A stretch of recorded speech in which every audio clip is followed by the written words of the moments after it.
Yes, indeed. Thank you very much to the Time Code crew, DJ Memetic and DJ Zatar, for allowing me to drop some vibes for you all. So hopefully you'll enjoy it. I've got some cumbia to kick things off, but some jazz, funk, soul, mid groovy tempo. Hopefully you'll be able to get down. And premiering Lifeboogie Vision. All right, check it out.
fire, sensuous love breaks to turn me on when I sing.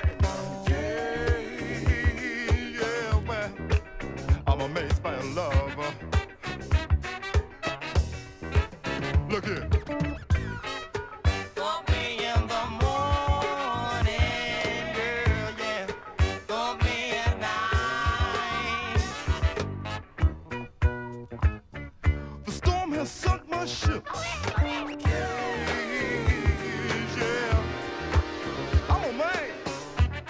By the way you make my tropical garden grow, the green thumb. Yeah, well, I'm amazed by your love.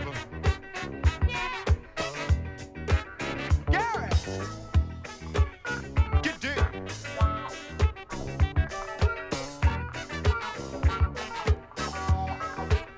Does not with no sheep eat all of me in a situations of cannibalistic love.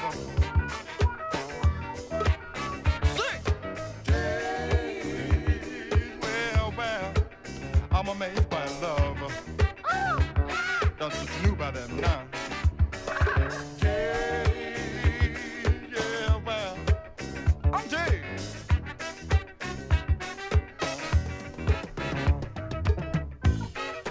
Call me in the morning, girl, yeah.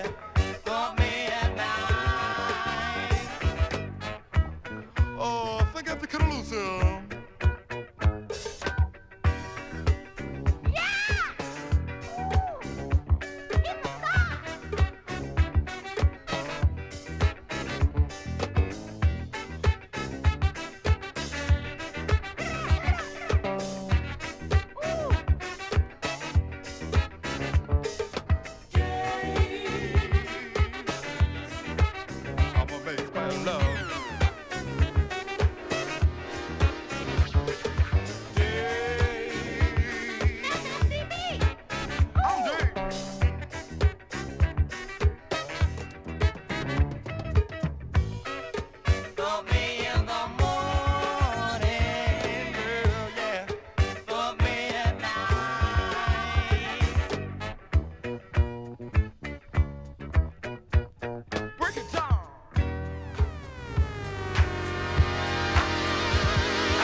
On the 3, put it on the 4. Let's boogie some more. Grab it on the 1, slap it on the 2, grab it on the 3, put it on the 4. Let's do it some more.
might get lucky, lucky.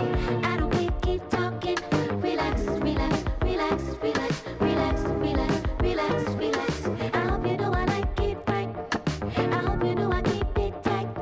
Coming out tonight, coming out tonight, coming out tonight, coming out tonight. Tonight you might get lucky, lucky. I don't keep talking. Relax, relax, relax, relax, relax, relax, relax, relax. I hope you know I like it right, right. I hope you know I keep it tight, tight. Coming out tonight, coming out tonight, coming out tonight, coming out tonight.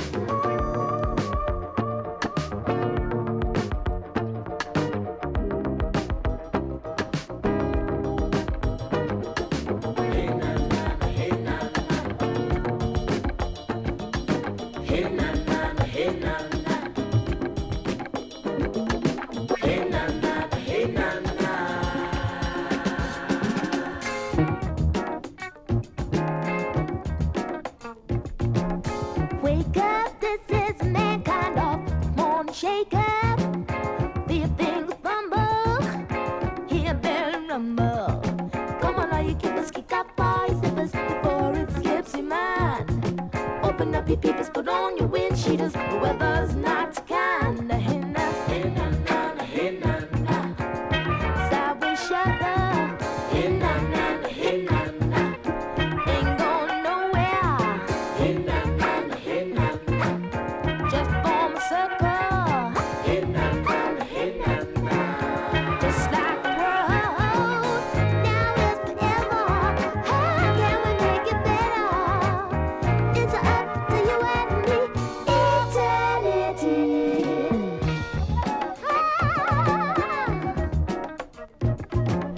Raise up your eyebrows from the ground. Hear your head rapper. Feel your foot stepper. Let your legs take away your heart. Go, go, get a move on. Can't get your knee for tough as a sea. 'Cause I'm beside your shoes on the head now. Head now, the head now. Sideways shudder. Head now, the head now. Ain't going nowhere. Head now, the head now. Just form a circle. Head now, the head now. Just like the world. Now is forever. How can we make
say once to try.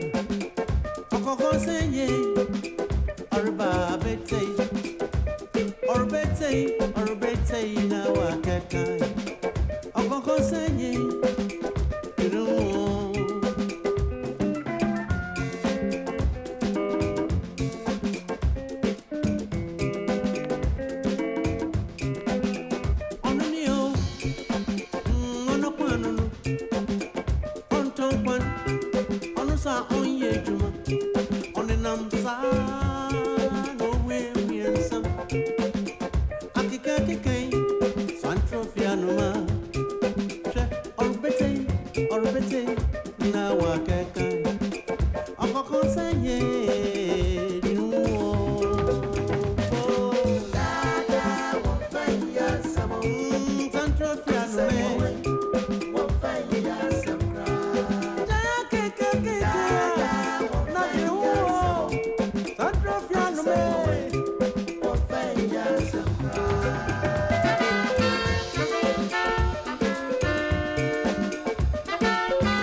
Thank you very much for sticking around. Big up Time Code Crew, big up Ottawa, big up this planet. Good vibes all the time. Hope you enjoyed yourselves. Till the next time.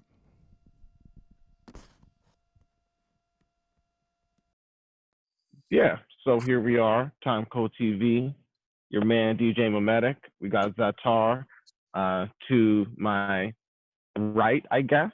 I don't know. This is all very virtual. And we also have our first ever guest on Time Code TV, and we had to set it off with the Godfather. Oh, no. Don't be scared. You know what I'm saying? Our number one Ottawa influence, Trevor Walker. I'm honored to be here. Amen. And frequent bicycling partner as well. And so we like to ride out sometimes in the nighttime. But yeah, man, we are very blessed to have you drop some jewels on us. Drop that set down. Thank you very much for putting it down. You're now speaking to us from the scene of the crime. Where are you right now? Where are you at? I'm live at T's crib. Okay, T's crib. You don't have to give us a specific location. You don't have to give us a street or an address number or anything like that. But can we talk about a general? Can we generalize as far as where you're at in Ottawa? Are you center? Are you in the country? Are you in the burbs? Where are you at? Like, are you like, you know what I'm saying? I'm a downtown kid as of okay. now. Okay, downtown. Yeah. Somewhere in Ottawa.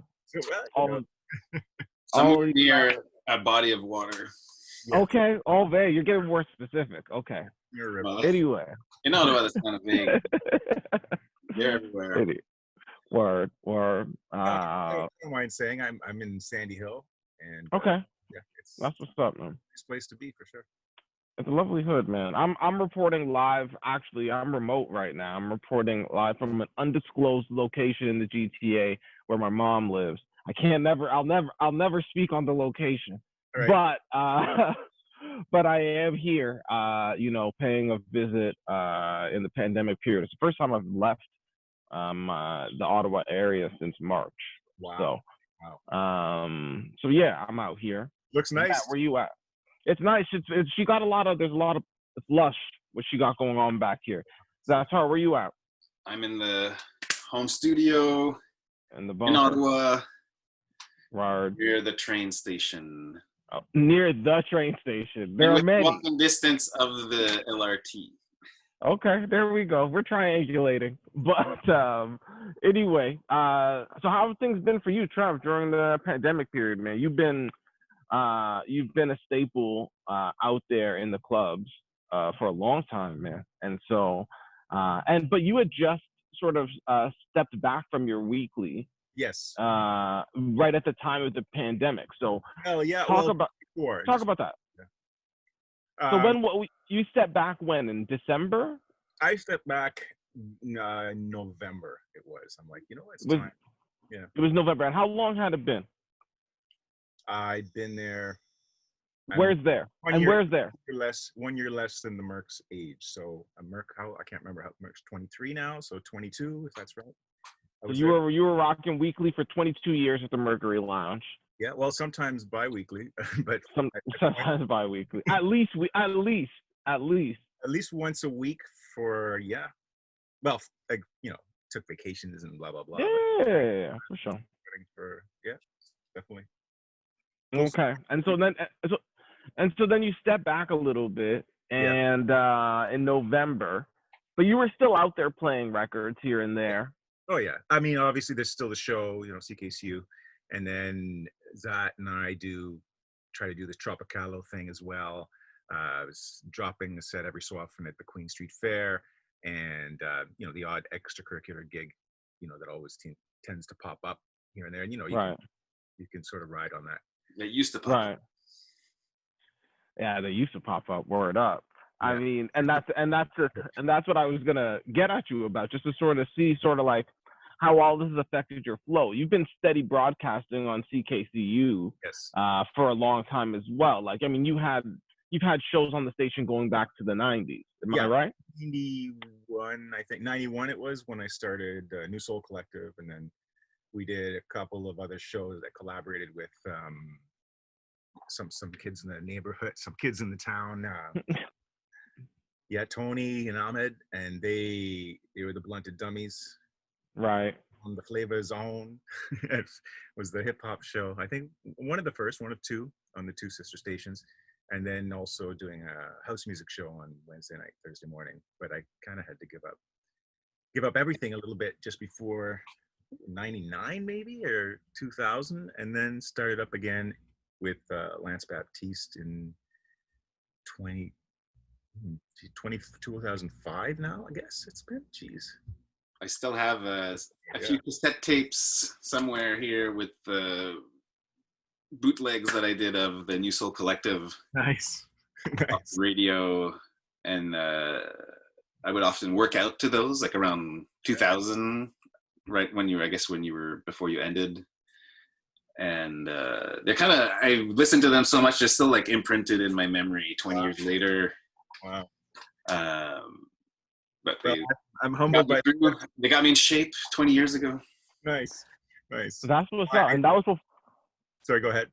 No, you go ahead, man. Oh, I was just gonna say, I'm not sure I would want to hear my announcing skills on those, but I'm sure the music was always pretty decent. I tried to keep it tight. But. You had a good delivery, but let's say that your voice was very like the overnighter. Oh, yeah. Get chilled out and like really go to sleep. What was it? Venus Flytrap? I was warming up for the Blunted Dummies. I'm trying to remember. Was that Venus Flytrap or Johnny? What's his name? I'm trying to remember the WKRP reference. Anyway, I'm going too far back. It was Venus. It was and Johnny Fever. Johnny Fever was the rock king, and Venus Flytrap was the soul master. Yeah, exactly. But anyway, I'm tripping though. But yeah, so you've been steady with those. You've been steady, and you have a new show now that you do on Fridays and Friday Drive. Yep, Friday Drive. It actually started with Lance Baptiste and myself, and I think that was in 2005 when I came back to the station. We came back to the station, and the slot had opened up. Thank you, David Aardvark. And we started, and then I started a job, and I couldn't do it for 5 years. Right. and then it's moved on, and I had to take it over. So I've been doing it since 2010. Right. It's a good run. So I say new, but it's been 10 years. Yeah, well, 15, actually, it's yeah. 15 already, but that's I guess it has. Crazy, man. And so, a lot of the music from your set, some of that stuff I recognize from your show. Obviously, I'm a listener to your show. I pick up on some of the vibes that you put out on the Fridays. 4 to 5, am I right? Thank you for tuning in. It's 5 to 7 now. 5 to 7. Okay, sorry, my bad. 5 to 7. And so, I mean, so let's dig into the set a bit and talk about a little bit about the direction that you went in and the approach you took to the set. Firstly, actually, let's talk about your setup, because you're actually at your setup right now. I am. And I'm seeing. Yeah, what did you say, Zach? It's a bit unorthodox I know what I'm looking at, but I'm sure maybe people at home, that's not what you're used to seeing. Yeah. There's turntables side by side. Tell us about it. Talk about the style. Talk about the style. It's kind of a custom setup. I'm comfortable spinning like this. I actually have 3 decks, but you can't see the other one because it's covered right now.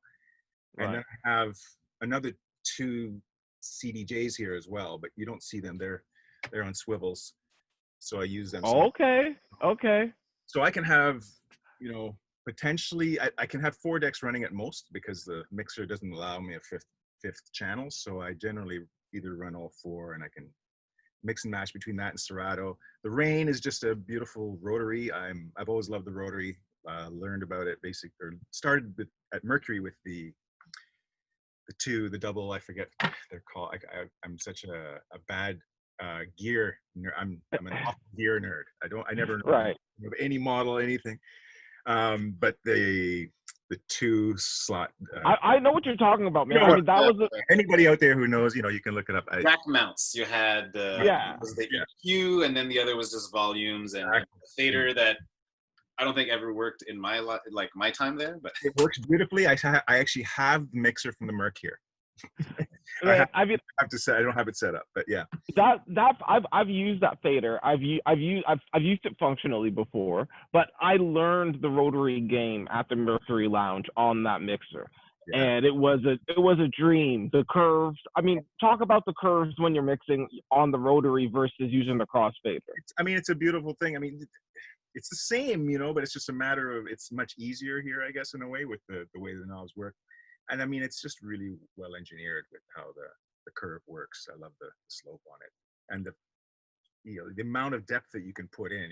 So I love that aspect of it. I mean, I wouldn't have gotten this mixer except that I was using Tractor as my digital DJ platform, and they just dropped off. Right. Just dropped off the map, kind of. So I had to ceratotize it afterwards. But in order for the sound card to work, I had to get a rain because of computer, blah blah blah. Yeah, I get it. Yeah, I'm happy it happened. I needed to upgrade. It's been 20 some years before I bought my last mixer, so right. Yeah. Crazy. Okay, and just quickly on the two turntables to the side, DJ Premier also likes to play that way. Okay. And there are a few DJs who like to play that way, but like, why do you rock it two to the side versus sort of straddling the mixer? Well, I because of the design of I had your booth X. I usually would have three, and I can't four, but I used to have the three before the CDJs. So I had just 2 decks, and the mixer had to sit sort of somewhere in the middle. So it ended up being 2 decks, and the one I just sort of stuck. And I'm used to, I can play on pretty much any setup, within reason, of course. But so I'm comfortable with almost any. So it's fine, it's great. True. I mean, I can play with 1 turntable on whatever.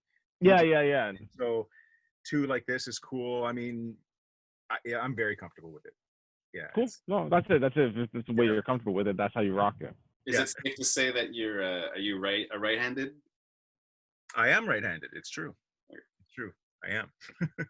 I was like mixing better on my right-handed side, but I almost don't notice it anymore after the years. But I remember starting up, I always felt more confident on my right hand there. So. Yeah.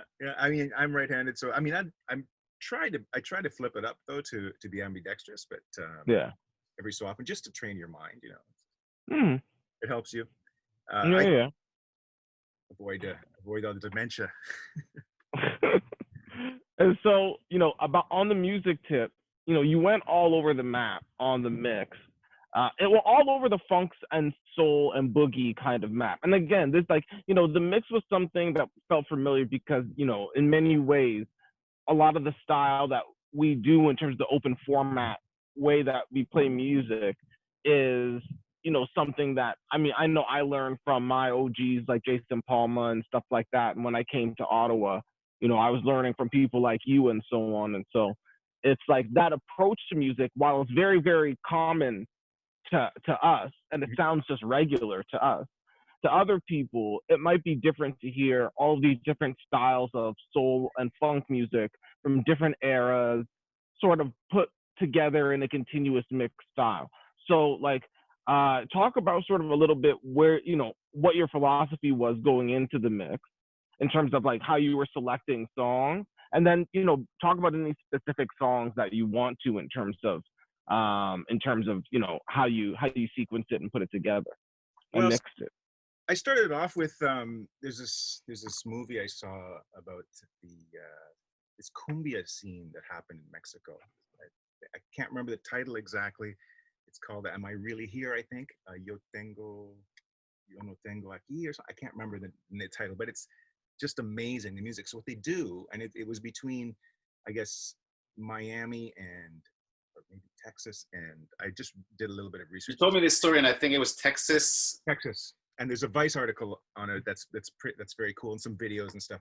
Anyway, the amazing kind of punk cumbia kind of vibe, and they pitch the records way down, so they sound it's like a completely different vibe. And they were importing all this Colombian cumbia, and then they were taking it, pitching it down. The DJs were, and then it started this whole scene basically. So that was what inspired the first couple of tunes on the mix. And I just, you know, just like, okay, I'm gonna try this because I think it's really cool. And the dancing in there, the style, the fashion, it was just really kind of inspiring. So that was the kickoff. And then I jumped into, I mean, a favorite of mine is Azimuth's Jazz Carnival, but there's a remake Kruzik version, Jazz Carnival. Right. And it's kind of like that. Well, the third tune in, those of you who know Jazz Carnival, they kind of really, really slowed it down. And the slow groove. Hypnotic Brass Ensemble, I mean, they're always hitting. It's like one of their latest single, I think. Which one was that? So pull that. Do you have it there? Pull that joint. Yeah, that's the Hypnotic Brass. That's new Hypnotic. And In the House. Okay, is that 2020 Hypnotic? I think it is. Okay, I wasn't up on that. Yeah, I think. You know, I don't quote me. I'm not gonna quote you, but I mean, you do have like something new out now, so album, but that's just a single. Of course, the classic, ever classic. You know, I love these. Of course, that's homegrown. That's a homegrown. The cover of the Andy Bay. I mean, I like to drop that whenever I can. You know, it was like new and old, some new and old stuff. And it was after that Andy Bay that you dropped the My Jamaican Guy, right? Yes. Was it after that? Yes. Because that was what woke me up. I was listening to the mix, but then I heard that joint come in, and right. I said, "Ooh," because I wanted to be the first one to play that on the Time Code TV. Well, you got the first play. You snuck it in on Pimp. You got the first play. You introduced it to me. I know. I know. But I mean, yeah, that was a good one. Because you know what's so funny, and this is just some throwback stuff. I was just telling Zatar that I was going back through the TK archives, and I was listening to the mix because we did a recording of that first warehouse party. Yeah, man, I have all those recordings. Right, and you remember we played My Jamaican Guy, the original joint, off early in that party, and I was listening to that joint and thinking to myself, damn, what a jam. And then it was soon after that I got the email from Big Crown that they were dropping that joint, and I went to try and cop it, and they had already sold out. Oh. So I was cheesed, but then I seen, but then don't worry, I got the second pressing. It's on its way in. But I seen you got the first pressing, so you know, shout out to you. And you know to say it was dope to hear it, definitely in the mix. Respond to those Bandcamp emails fast. Sometimes. Yeah, man. No, for sure. That woke me up. That was a good one. Yeah. No, it's such a nice record. And then, you know, I was just taking it through some funk and soul that kind of went with that vibe. I pulled a bunch of records and then kind of did a rough mix and sort of felt where things worked, and then just went ahead and did it. You know, Zatar, any joints that stood out to you in the mix? In the mix, hold on. I was saying that I was asking Zatar. Hold up, Zatar. I was glad to hear some Crangbin. Yeah, right. Record. I love that record. Always killing it. You know, we all see eye to eye on the tunes. I'm just kind of happy to hear some of the newer cuts. You know, the My Jamaican Guy. I'm living vicariously through you guys because I haven't been able to really buy much of any records since March. Yeah, same to be honest. So it's keeping me satiated, even just hearing the new joints, you know, through you two. I also wanted to say I'll be able to regain the ranks of like, you know, record addict purchaser, you know, hoarding. I gotta take it easy, but I've been rediscovering my collection, so that's okay. But anyhow, that's a good look. Just enjoying hearing, you know, yeah, oftentimes like cuts I don't know, which is increasingly rare. But you know, you always come through and give me the stuff I know and like, and then the stuff that I didn't know, and that's why I listen. Because you know, who wants to hear the same things that they know? I mean, a lot of people do, but I don't. Yeah. Hold on. I was, you know, I had that in mind. I mean, there's when I crafted the set, the other thing that I had in mind was, of course, the Time Code vibe, which I inspired by. I was inspired coming to the first Time Code that I went to, and I was like, oh yeah, this is what it's about. You know, like everything needs to be played. And at that point, was that the first time you came, by the way? I can't remember. I came. Airy Cafe, I assume. Yeah, oh, definitely Airy for sure. Oh, it was definitely the Airy Cafe. Listen, actually, no, at Clock Tower. I went to a Clock Tower time code or pre-time code, maybe. Well, that was those were pre. Those were pre. Okay. But that laid kind of disorganized. the groundwork for what became time code. But right, I guess I considered that kind of the same, kind of the beginning of it. I have a vague memory of it, and I remember being like, "Oh man, like Trevor Walker's here!" Like, "Oh, Come on. point." I didn't really know you too well, like personally, and at the area coming up and starting, I was kind of like, at the Clock Tower. So it was like a big. Oh, it was at the Clock Tower. Were you talking about the Clock Tower, or is it the? Just at the area, like I have a memory when we were doing like the actual time code party at the Airy Cafe. And, no, I remember. I was really inspired by serious, like we're attracting attention. Yeah, for sure. I remember that one because you, Trevor, you were on the cover of the Ottawa Express for that one. Oh, you're talking about the first time I spun there. I thought you were talking about the first time I was talking just about the first time. I remember you rolled through. Oh, you came through. Okay. I don't remember the first time you rolled through. I remember the first time you played there. I remember seeing you in the party after a while, but I don't remember the first time I saw you in the party. I have a vivid memory of like you were standing there and you were like smiling and it was like you were approving and I was like, all right, that's good. We're doing good. Yeah. You know, he's not leaving. He's not giving us screw face. He's digging it. Yeah. We're doing something right. It was pure respect. I mean, I was like, okay, right on. You know, these guys are doing what needs to be done. This is where the music's going. You know, and I'm looking at the crowd, going, this is the crowd that I'm missing. You know, in a way, like these are the people that I don't know how to reach them. And it's like, okay, these guys are doing it. And I'm listening to what you guys are doing, and I learned, you know, from that. You always have to learn from anywhere you go, anything you take in, and from that's kind of what inspired me to do this set. What I was getting to is the set was like everything I've kind of taken from time code. Actually, only a little taste of it, really, of what I've taken from time code. Because I mean, I could have easily done a 2-hour set, but you know, just the groove, the funk, soul moving souls philosophy. You know, that's what inspired the set more than anything, I would say. And then also trying to, you know, give you guys some stuff you haven't heard. Trying to give obviously, and like there's always a little bit of DJ, a little bit of, you know, record breaking one-upsmanship that has to play into the game. I mean, that's part of what it's about too, is, you know, playing music for people, making sure that, you know, trying to break records for people, and you know, give them an experience hearing a song for the first time. That's the most important thing, in my opinion. It's all about break. I mean, that's what it used to be about. Now everyone has access to everything, but if you're a digger and you know what's up, you can always break stuff in. You can always break stuff into to the crowd. You know, I mean, it's about taking chances, obviously. And I mean, I've cleared many a dance floor in my career. And, no doubt. As we all have. I'm proud to say I have. Proud to say I have, because you know what? You have to do it. Otherwise, sometimes you'll lose. Known as the dance floor killer. Yeah. Yeah. Killer versus spiller, right? Exactly. No, that's it. And you know, killing dance floors it goes both ways. Like, you know what I'm saying? You have to take risks such that you could kill it one way or you could be killing it the other way. Yeah. But it's like that's sort of the risk you take when you're up there, you know what I'm saying, trying to pick records and like you said, trying to break records too. Yeah.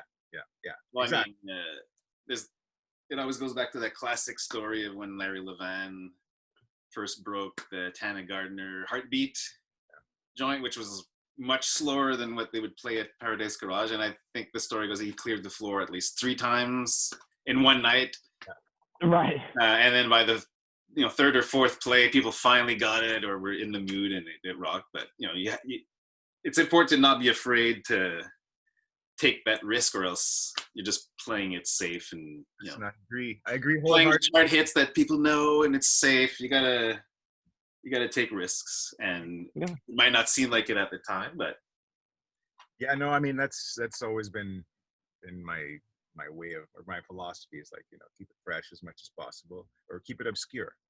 And I mean, it's hard to find good music that's obscure at the same time, like that'll move people, because obscure music is by nature sometimes hard to digest, or you know, hard to understand because it's not standard formula, right? Or pop. But the thing is, but you've been doing it for a long time, and I imagine, you know, you've seen a pattern, I imagine, or at least you understand sort of like some of these patterns that allow you to connect these dots between all these different kinds of soul and funk and dance floor forms of music. You took us from cumbia to, you know, to other sorts of tropical funk and to sort of like even more hip hop kind of vibes throughout the mix. And so, you know, for you, what's the key for being able to connect those dots? That, you know, or something, or what have you observed in your experience over time of taking risks on dance floors and playing all different kinds of records? And, you know, like, you know, have you observed something that's been like, oh, this is some connective tissue between all of these,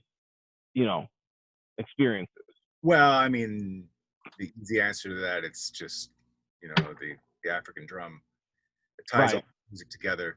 So I mean, it all goes together, strangely enough, in some way or another. Like the other thing is tempos, right? I mean, the whole beat counting thing is something that I learned only after digital DJing, or not beat counting, but actually, you know, marking the tempo on your tracks. I never used to do that. I used to just know by feel what was what. Right. And it's become more accurate, and I'm also, I mean, it takes away as well as it gives, because if you're always trying to mix, you'll lose the element that you can bring of surprise of changing stuff up completely, right? If you're just constantly and I've fallen prey to forgetting to switch it up, you know, depending on obviously the party you're at.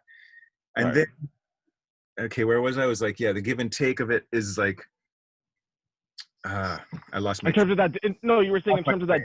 No, you were saying in terms of like understand, like digital, like having a knowledge of the BPMs and sort of like working in that way through sort of like just trying to do continuous mix versus sort of switching it up and being a bit more spontaneous in the style. Exactly. I mean, but if you do collect lots of different styles, exactly, this is where I was going with it.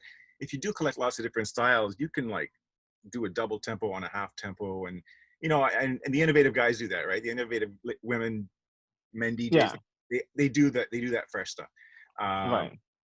Those are the people that I'm like inspired by. Like, oh, I'm not going to hear anything I know, and then I'm going to feel like dancing.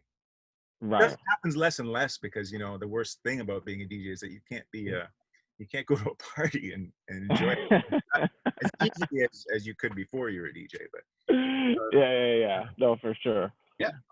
In terms of like, you know, as you said, you've been at it for a long time and you've seen all kinds of situations that have affected the club world, from, you know, SARS and MERS and you know, all kinds of stuff over time. And, you know, when 9/11 happened, all these different kinds of circumstances that have really affected club life in a significant way. And I'm just interested in your perspective as somebody who's been in the game for a minute. You know, how do you see this particular interruption in club life, and, you know, what do you see beyond it? It's really another level right now, because I mean, there's so much confusion right now being sown, and everything's shut down. I mean, any kind of social gathering, like what we're involved in that sense, is done, like social interactive. I mean, people are weird on the street. They got masks on. You can't communicate properly. I think it's gonna change things quite a bit. People are going to be much more standoffish. People are going to be, that's my guess. I don't know. But of course, when people get drunk, you know, or people get high and loosen up, then potentially, you know, there's people will maybe forget, loosen up, because I mean, we're built on touch, you know, we're built on being together and communicating. And if we don't have it, I mean, you know, club is church. Like getting together and dancing is church, okay? And it's like that church is being taken away from us, from you know, people who don't have that other family, that other kind of church happening. No, I feel you. As far as the future goes, I mean, who's to say? I think it's going to come back to some degree. It's going to have to. I think people are going to lose their marbles. It may come back a lot differently. We're cut off almost. And if it doesn't come back, it'll be a sad thing. It'll be a sad thing. But then it'll go underground. So you do see the underground. I mean, I'm not going to point anybody at any illicit videos. It'll have but to I happen. did see it. I did see a video on somebody's Instagram recently of a rave happening under a bridge, a dubstep rave. So stuff is happening underground. Respect to that, you know. I mean, I hope people are playing it safe. I mean, you know, it's hard to know what to believe at the same time, but you know. I mean, there's whispers. You hear of it happening in Europe. You know, no, this stuff's happening. It's happening. You know, it is happening because, you know, people. I mean, they're talking about spikes in cases because there's parties, right? But I don't believe about that. But there's definitely people are pent up. They got to do something. Dancing's one of the best. You know, one thing that kind of lets me keep the faith is I think it's a lot more feasible that there's a future for the type of stuff that we've been doing. You know, generally we're not doing the big mega festival or like Right. EDM concert, you know, like Time Code. We'll get crowds from anywhere from 50 to 200 people, if that. Yeah, I mean that's the perfect. I think that for me. That's in a better position in my mind. Beautiful thing for me. Yeah. Festivals have killed nightlife, at least in the summer, and they've killed you know local you know party scene because people don't go on a huge name. I mean, it's about $500 on a festival pass. Exactly. I mean, every week you have to have this special DJ, and no promoters. I mean, you can't make a living at that. If you're thinking that way, sure, it's nice to be philanthropic and just, you know, throw parties for the good of it, but you know, everyone has to make a living somehow, right? So we're all artists. Of course. No, but, exactly. And no, go ahead, man. No, I was just going to say that I think it's the smaller parties is a future that I like, because that's what the vibe was. 500 people maximum. That's a party. Any bigger than that, it just gets a bit crazy, and it's like, even I mean, 200. Don't front on the warehouse parties, Trevor. They were fun. We had more than 500 in there. We had more than 500 in there. The biggest we had was 700. I mean, it was fun in the early times. Like, I do have to admit. Yeah. But I still liked it when it was just a little bit. When it's too big, it's just too big for me. No, I understand what you're saying. I understand what you're saying. And because there obviously there's an element of what we do that's about building community. And, you know, that's hard to do once you get above certain numbers. That's it. And that's the, you know, it's like the people you recognize. Like the early rave scene in Ottawa was amazing for that, because it was, you know, the parties were big enough. I can't remember the numbers. I couldn't tell you. But I'll say that most people knew each other. And even now, I can see people that I remember. Or there were degrees of separation. You'd be like, okay, I don't know you, but like, you know somebody who knows somebody who I know, at the very least. Like, you know what I'm saying? It wouldn't be an anonymous vibe. Exactly. I mean, you know, like kids, that's how kids were meeting from all different parts of the city. And when I was a kid, that happened at this kind of a teen club. Right. Same kind of thing, but it was, I mean, obviously pre-rave, but kids from all over town congregate. But those kinds of vibes are going to be challenged now in this moment, like in terms of the impact that music can have on the way that people gather and on the way that we sort of like build community. And so, you know, as somebody who's been through, you do think that this is like a different kind of interruption than all the other kinds of stuff that you've seen. Than I've seen so far. Yeah, this has been much more severe. I don't think I can remember anything closing down clubs or anything to this degree in my career. This degree, this is really another level. Unprecedented. Yeah. Absolutely. So I mean, who knows what it'll bring? I mean, plus there's all kinds of other stuff that's at play. It's not just the pandemic, right? There's so much else at play. It's interesting to watch. I mean, we're living in an amazing time right now. It's magical and it's scary, and it's, you know, when it goes back to normal, we're gonna be like, wow, this is boring. Yeah, well, I don't know what normal is gonna look like on the other side of this. But you're right. It's like, obviously it's not just the pandemic. There's a whole range of issues that are blowing up and at the forefront right now, that are affecting, you know, again, that totally affect this thing that we do, partially because of, like, again, like, you know, not just the pandemic, but obviously you're talking about some of these issues related to racial inequality, which affect the music industry, because so much of the music industry was, the foundation of it is that racial inequality and the sort of capture of intellectual property it's like a crescendo, you know, of all these different actors coming together and playing a part. You know, I have heard people say it's engineered. I'm like, come on, you know, I mean, that's a stretch, but I mean, who knows, man? People are funny. Well, I mean, it's interesting to think about, not just sort of like, I guess how these times have interrupted sort of this thing that we do, but also how this thing that we do can play a role in, I guess, in or what role sort of like this thing that we do, this nightlife culture, this club life culture, can play in sort of like the redemptive other side of this. Well, Like, yeah. you know what I'm saying? Like, So, in terms of when people really do, when, you know, on the other side, when people want to come together, sort of what is it, you know, what role can, you know, this world that we live in, this, you know, this club life that we operate in play? I mean, as far, I mean, I'm not sure how it'll affect the club scene, but I'll tell you one thing is that's the best protest music for probably 10 years, 20 years is coming out this year. Like, Right. back on this year, and it's going to be, you know, like the early 70s, you know, and across the board, like amazing music and expression, because people are, you know, people are doing it. They're taking a chance and they're writing about stuff. They're not just writing about booty calls and stuff. Yeah. It's gotten serious, you know. The kids are on another level, and it's a beautiful thing to see. It'll be nice when we can write love songs again, but I think right now protest music is where it's at. And I mean, and angry music too, right? Some serious. Yeah, no, I'm with it. No, I'm with that. I'm with that energy, actually. Yeah, for sure. Music is a healer. Music is life, bro. For sure. Yeah.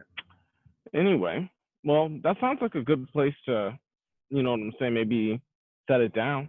That's our. I want to thank you guys. Huh? I want to thank you guys profusely for having me on. You can't imagine how honored I am to be your first guest on TKTV. Come on, man. Come on, man. Much appreciated.